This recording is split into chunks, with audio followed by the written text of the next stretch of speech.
So this is going to be my final video on this subject because I think it's been done to death.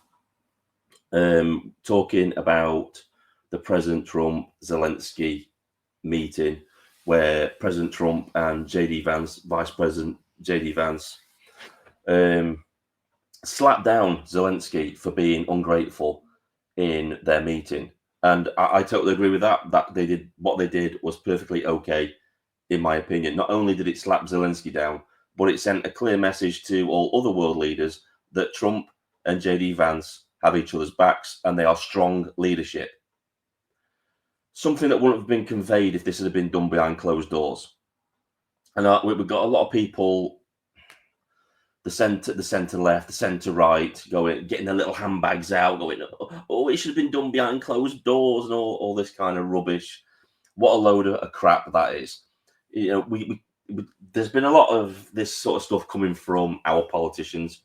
We televise our parliament. We see on a day-to-day basis the back and forths that go along in parliament. And in my opinion, we need more of this. We need to see more of this that we saw from President Trump and Vice President Vance in this situation, because people need to see that their leaders are doing their job and that they're not just doing backhand deals behind the people's backs. They're actually doing the job in protecting the country and standing up for the people. And that's what we saw in this altercation. We saw President Trump and Vice President JD Vance standing up for the people of America. And that sends a clear message that we've got your back, American people. We've got your back. We're looking after you. We're looking after your interests. And that needs to be conveyed to the people. It really does. So to all those wishy-washy people in the central politics that are fence sitters, that get offended because things are aired in public, do one. We need less of people like you and more of people like President Trump and Vice President Vance being with the people. Not everything being done behind closed doors in secret. We need to see what's happening. And obviously, our own Prime Minister, Starmer, because when Zelensky got his arse kicked in the White House, he went running with his tail between his legs back to Downing Street to get a hug from our wet wipe Prime Minister, Keir Starmer. As you can see, Keir Starmer saying, my support for Ukraine is whatever he said. I can't read that on there, it's too small. But yeah, giving his support for Ukraine, which is just ridiculous. And the other point I want to make, right, we've got to realize what President Trump is trying to do. He's trying to get the President Putin to the negotiating table. And Zelensky was trying to get President Trump to say on camera or say in public that he didn't particularly like Putin and, come down on Putin a little bit. That's not going to work if you're trying to get this guy to the negotiating table. You've got to be neutral in this situation.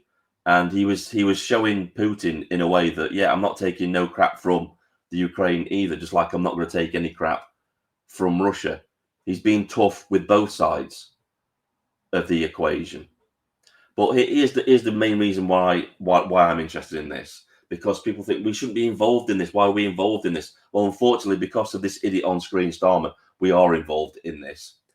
And this is a very good reason to get President Putin and President Zelensky to the negotiating table and start on with a peace process. This is why.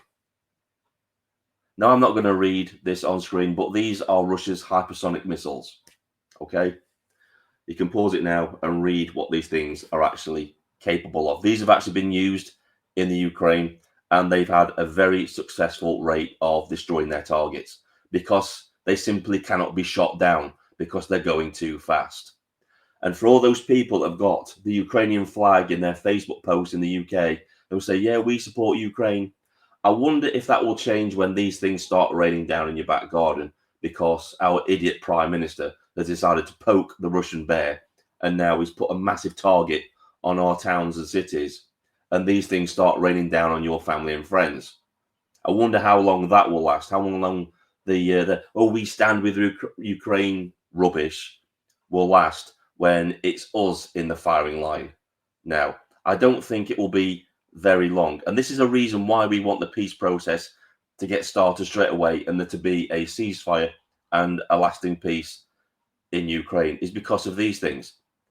He doesn't have to put nuclear weapons on these things. These are interchangeable warheads. He can put conventional weapons in these, and he could quite easily target 10 Downing Street. He could quite easily target Buckingham Palace. He could quite easily target towns and cities around the UK, and these things would be here in literally minutes of launching because they're that fast. And these idiots want to mess around poking Putin. He doesn't have to march. He doesn't have to send his soldiers marching across Europe. He can just use these things and take out our infrastructure and cripple our countries, which would send our countries into chaos. This is something that I want to try and get across to people. This is why we need this peace process to start now.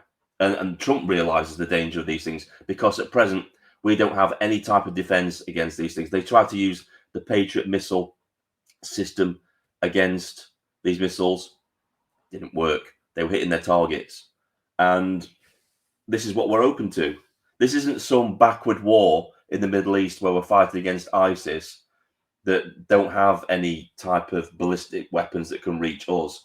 Now we're fighting, we could end up fighting an enemy that's only a couple of thousand miles away and using these things against us. So something to think about. Everybody should be advocating for peace in Ukraine at this point, because there's no way the Ukraine can win this war. There's no way that the Ukraine and the European Union and all of Europe can win a war against Russia. And everybody's going to say, well, what about NATO? Well, I don't think America is actually going to come to our aid, because the only thing that makes NATO a formidable force is the fact that America is in it, because they have nuclear weapons that are comparable to that of Russia. That is why you take America out of NATO, and then NATO is basically just, it's pretty weak, really. So yeah, just something for you all to think about. All those supporters of Ukraine who are saying, yeah, we support Ukraine. Yeah, we agree with what Starmer is doing. He should, we need to help Ukraine. We need to send all this money and all these weapons to Ukraine. No, we need peace. We need peace in Ukraine to stabilize the world. It's not just about saving lives in Ukraine or saving lives in Russia. It's about saving our lives as well, because now it's getting serious. Now we're talking about could possibly end up in a nuclear exchange, and that's something that nobody will survive. Just something for you to all to think about. This is Vindicator signing off.